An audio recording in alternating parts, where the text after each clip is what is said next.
they have, who they traded up to get, and David Montgomery. They barely use him. Trubisky looks like he can't read a defense. The Packers play great on defense. They survive the Bears' defense, and now the Vikings go to Green Bay in week 2 and the Lions, as we speak here, are winning too, for what might be first place in the division early in the season.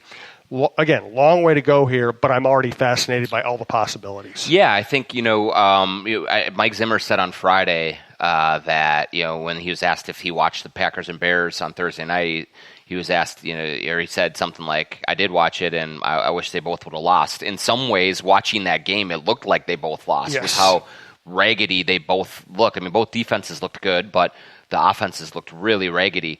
And, I mean, certainly the Vikings coming out today just looked sharper, crisper. I think more of their guys played in the preseason than either Chicago or Green Bay. Maybe that factored into it a little bit. I don't know. Obviously, it's Atlanta. Maybe they're not as good as either one of the Packers or Bears are. And so that contributed to it as well. But first impressions are that, the Vikings certainly look really complete as a team. Those other two that figure to be their main competition look like they have flaws. There's, as you said, they have the entire season to iron out wrinkles, to work through things, to sharpen up and play better, and a lot of things can change week to week.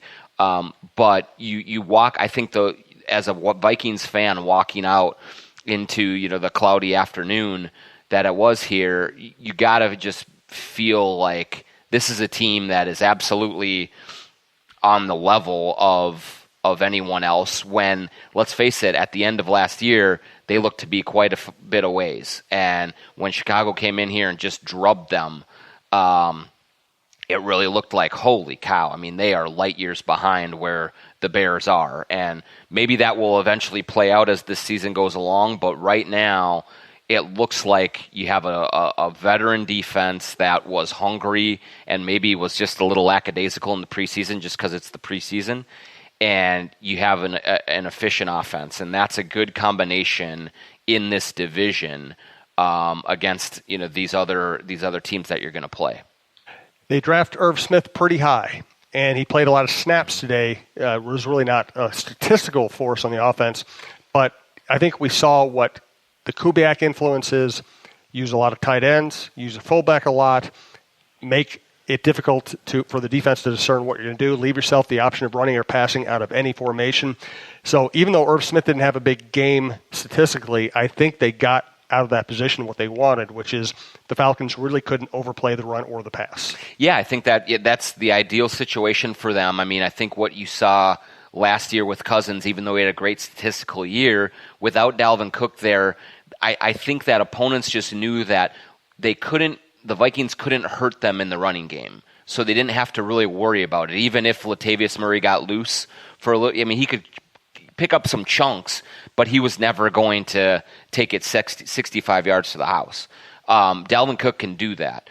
And so what that does is has that defense thinking a little bit more. And that means that right now, for the game against the Falcons, all they did was run the football, and that worked. There are going to be games where then the opposing defense loads up on the run a little bit more and says, we're going to make someone else beat us than Dalvin Cook. Well, then you have Thielen and Diggs, and they're probably going to get some favorable matchups on the outside. Then you have Irv Smith and Kyle Rudolph and those guys to help in the passing game as well. I also think that Irv Smith had a couple of really good blocks today in the running game, so he showed some physicality there that I think will help them. And also, when you have a tight end that can do that, then you don't become so transparent when 84 is in, they're throwing on this play. Then we got you bring in one of your other bruisers, and then now they're running. They can be a little more unpredictable. They can be harder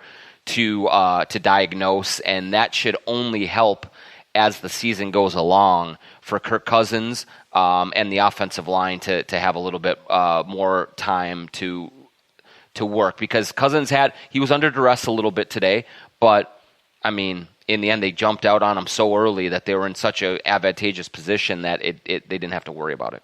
Let's go to final thoughts. Thanks again to everybody listening to TalkNorth.com. You can find all of our stuff at your favorite podcast app or at TalkNorth.com.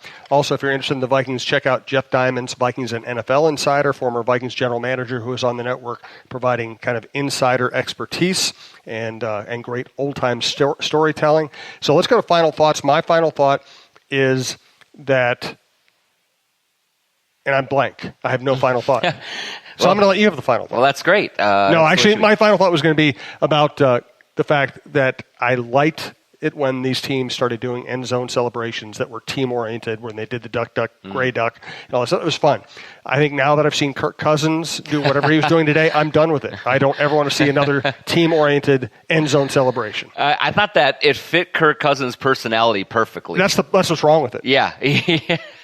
He is. I mean, when you talk about quarterbacks and Tom Brady and, the super cool Lamar Jackson, who, I mean, my God, what a day he had. But like these ultra cool dudes, like the big men on campus and, the faces of the franchise. And then you have this nerd doing these white men dances in the end zone.